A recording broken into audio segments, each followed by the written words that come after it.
Hi, welcome back to our YouTube channel. ഇന്ന് നമ്മൾ discuss ചെയ്യാൻ പോകുന്നത് സർക്കിൾസ് എന്ന ചാപ്റ്ററിലെ ക്വസ്റ്റ്യൻ 2 ആണ്. സോ നമുക്ക് ഡയറക്റ്റ് ക്വസ്റ്റ്യനിലേക്ക് പോവാം. For each diagonal of the quadrilateral shown check whether the other 2 corners are inside or on outside the circle with that diagonal as diameter. So നമുക്കൊരു ക്വാഡ്രിലാറ്ററൽ തന്നിട്ടുണ്ട് അല്ലേ. അപ്പോൾ ഈ തന്നിരിക്കുന്ന ക്വാഡ്രിലാറ്ററലിൻ്റെ ഓരോ ഡയഗണല് നമ്മൾ സർക്കിളിന് ഡയമീറ്റർ ആക്കി എടുത്തിട്ട് അതിൻ്റെ ഓപ്പോസിറ്റ് സൈഡ് വരുന്ന കോർണേഴ്സ് സർക്കിളിൻ്റെ പുറത്താണോ അകത്താണോ എന്നാണ് നമ്മൾ കണ്ടുപിടിക്കേണ്ടത്. സോ നമുക്ക് എങ്ങനെ ഇത് കണ്ടുപിടിക്കണമെന്ന് നോക്കാം. നമുക്കൊരു ഫിഗർ തന്നിട്ടുണ്ടല്ലേ. അപ്പം നമുക്ക് ഈ തന്നിരിക്കുന്ന ആംഗിൾസിന് നമുക്ക് ABC എന്ന് കൊടുക്കാം. ആൻഡ് ഫോർത്ത് കോർണറിന് നമുക്ക് D എന്നും കൊടുക്കാം. ഇനി നോക്കി നമുക്കറിയാം sum of the angles of the quadrilateral. ഒരു ക്വാഡ്രിലാറ്ററലിൻ്റെ സം ഓഫ് ദി ആംഗിൾസ് എത്രയായിരിക്കും?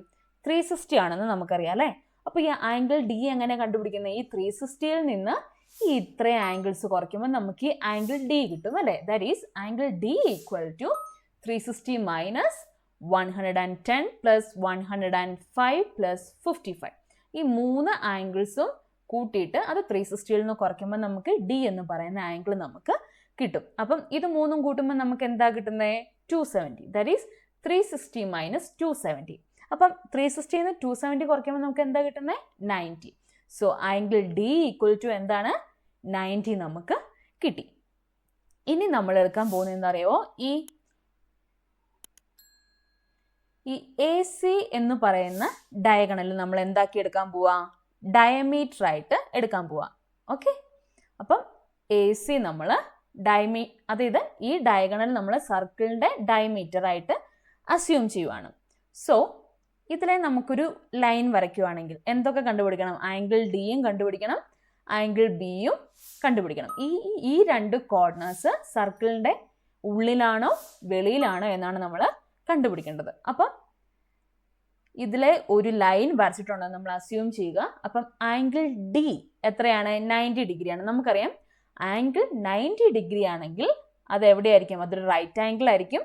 അപ്പോൾ നമ്മൾ കഴിഞ്ഞ വീഡിയോയിൽ പറഞ്ഞ പോലെ അത് ജസ്റ്റ് പാസ് മാർക്ക് ആണെങ്കിൽ ക്ലാസ്സിൻ്റെ ഉള്ളിലോ അല്ല വെളിയിലോ അല്ലാത്തൊരു സിറ്റുവേഷൻ. അതായത് ജസ്റ്റ് റൈറ്റ് ആംഗിൾ ആണ്. അപ്പം ഓൺ ദി സർക്കിൾ ആയിരിക്കും, സർക്കിളിൻ്റെ പോയിന്റിലായിരിക്കും ഇത് വരുന്നത്. ഇനി നോക്കിയേ B എന്ന് പറയുന്ന ആംഗിൾ, ഇത് നോക്കിയേ 55 ആണല്ലേ. അപ്പോൾ ആംഗിൾ B എന്ന് പറയുന്നത് 55 ആണ്. അതെന്താണ്? 90യേക്കാളും ചെറുതാണ്, വിച്ച് മീൻസ് അക്യൂട്ട് ആംഗിൾ ആണ്.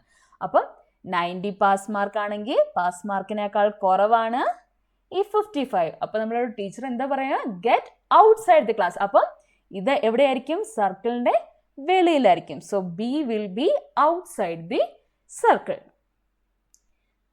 ഇനി നമുക്ക് എന്താ കണ്ടുപിടിക്കണ്ടേ? ഇനി നമ്മൾ BD, ഈ BD ഈ ഡയഗണൽ സർക്കിളിൻ്റെ ഡയമീറ്റർ ആക്കി എടുത്തിട്ട് Aയും Cയും എവിടെയാണെന്ന് വേണം നമുക്ക് കണ്ടുപിടിക്കാൻ. ഓക്കെ.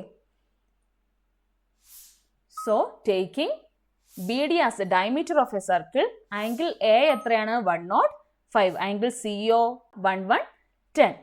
അപ്പം ഇത് രണ്ടും നമുക്കറിയാം. ഇത് രണ്ടും എന്താണ്? 90യേക്കാളും കൂടുതലാണ്. അതായത് മിനിമം പാസ് മാർക്കിനേക്കാൾ കൂടുതൽ മാർക്ക് വാങ്ങിച്ചേക്കുന്ന കക്ഷികളാണ് ആംഗിൾ Aയും ആംഗിൾ Bയും. അപ്പോൾ ടീച്ചേഴ്സിന് ഭയങ്കര ഇഷ്ടമായിരിക്കും അല്ലേ. അപ്പം ഇൻസൈഡ് ദി ക്ലാസ് എന്ന് ടീച്ചർ പറയും. അങ്ങനെയാണെങ്കിൽ ഇത് രണ്ടും എങ്ങനെയായിരിക്കും? സർക്കിളിൻ്റെ ഉള്ളിലായിരിക്കും Aയും Cയും എന്ന് പറയുന്നത്. So corner A and C will be inside the circle. So അടുത്ത ക്വസ്റ്റ്യനുമായി അടുത്ത വീഡിയോയിൽ വരുന്നതായിരിക്കും. Thank you.